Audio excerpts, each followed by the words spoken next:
오늘 오후 국회 행정안전위원회에서 이태원 참사 관련 업무 보고가 있었고 이 자리에 이상민 행정안전부 장관도 참석을 했는데요. 오늘은 국가 애도 기간이라는 점을 감안해서 여야 합의로 질의가 생략됐습니다.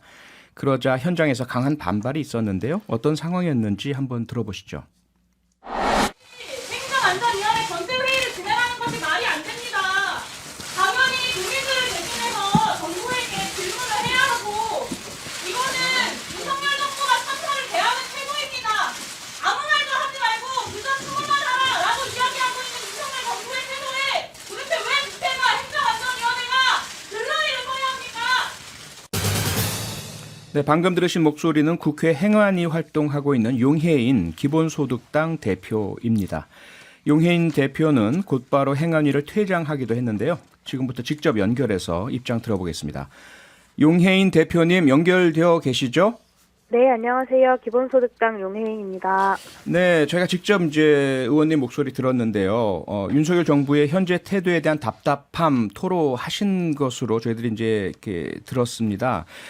당시에 구체적으로 어떤 마음으로 그런 이야기 하셨는지 좀 말씀 주시겠습니까? 네, 일단 도의적 책임을 통감하는 사람이 한 명도 없습니다. 어떻게든 이후에 진행될 과정에서 책임을 피해보려는 사람들만 있다, 이렇게 좀 보여지고요. 네. 용산구청장, 경찰청장, 시장, 서울시장, 행정안전부 장관, 대통령까지 모두가 그렇습니다. 그리고 또 국민들에게 침묵할 것을 강요하고 있는 것이 가장 좀 답답한 지점입니다. 예. 선동성 주장이라거나 아니면 정쟁이라고 이 원인 규명을 요구하는 목소리에 프레임을 씌우고 있는 점이 정말 네. 좀 많이 답답하고요. 네. 희생자 대신에 사망자라는 표현을 쓰고 축제가 아니라 현상이라고 하고 글씨 없는 리본을 쓰라고 하죠. 이 어떻게든 참사를 축소시키고 또 축소시키려는 정치적 셈법만 남았다라는 답답함이 있습니다. 네. 행정안전위원이시니까 미리 사전 통보를 받으셨을 텐데요. 오늘 질의응답 없습니다라는, 그렇죠? 그 당시에 사실 네, 통보 받으셨을 때 의원님 딱 어떤 심정이 드셨습니까? 사실 통보받지 않았고요. 언론 보도 그렇습니까? 통해서 알았습니다. 언론 보도를 통해서 여야 질의응답을 하지 않기로 했다는 것을 듣고 그 다음에 좀 확인을 했고요. 네.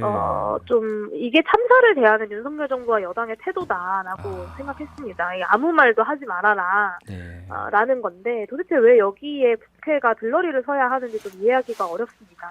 오늘 전체 회의가 결국 보여주기 쇼로 끝나버렸는데요. 네. 행정안전부 장관과 경찰청장은 국회에 와서 보고하는 책임을 다하는 척하고 네. 국회는 최소한의 보고는 받으면서 할 도리를 다하고 있는 것처럼 말이죠. 네. 그리고 근데 오늘 업무보고 내용들도 사실 언론에 다 이미 공개되었던 내용들입니다.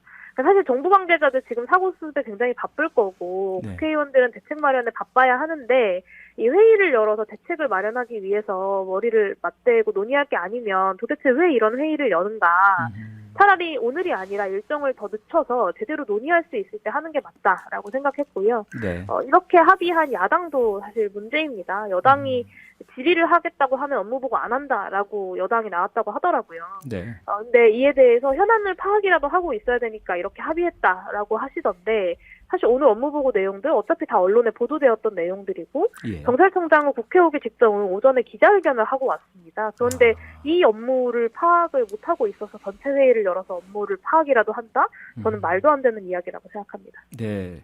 의원님은 이제 국회의원 중에 드문 청년 대표 의원이시고, 세월호 참사 때도 가만히 있으라 시위 주도하신 분이지 않습니까? 그때와 지금 조금 뭐 차이가 있으십니까? 심경이나 상황이나 어떠세요?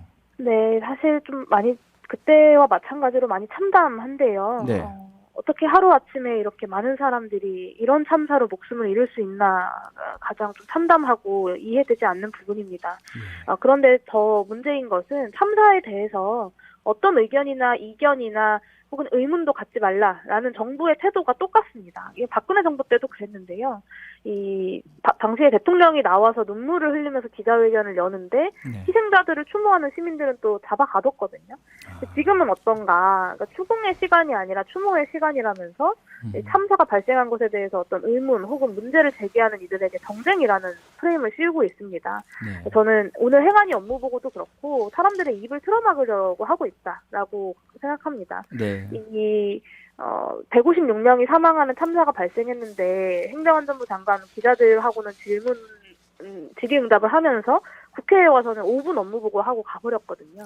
그리고 이런 망언들을 총리와 대통령실이 감싸고 돌고 박근혜 정권 당시에 이제 희생자들과 그 유가족들과 시민들을 적대시하고 사찰하고 집요하게 진상규명을 방해했지 않습니까? 네. 그때 제대로 참사의 진상규명을 하지 못했고 사회적 합의를 만들지도 못했습니다. 저는 이번만큼은 달라야 한다고 생각합니다. 네. 의원님 퇴장하신 이후에 이상민 행안부 장관이 나흘 만에 사과를 했습니다. 이 사과 어떻게 보셨습니까? 네, 애초에 진작에 나왔었어야 하는 사과라고 생각하고요. 예. 사실 이번 그 여러 가지 망언들이 있지 않습니까? 뭐 선동적 주장을 하지 말라는 거라거나 네. 아니면 예년보다 많은 상황이 아니었다거나 이런 책임을 회피하는 발언들에 대해서 그런 발언들만이 문제가 아니라 당연히 국민의 생명과 안전을 지키는 주무장관으로서 네. 이번 참사 직후에 좀 더 빠르게 나왔어야 하는 사과였다고 생각합니다. 네. 네. 의원님 오늘 말씀은 여기까지 듣겠습니다. 고맙습니다. 네, 감사합니다. 네, 지금까지 용혜인 기본소득당 대표였습니다. 평일 저녁 6시 5분에 여러분을 찾아갑니다. MBC 라디오 표창원의 뉴스 하이킥.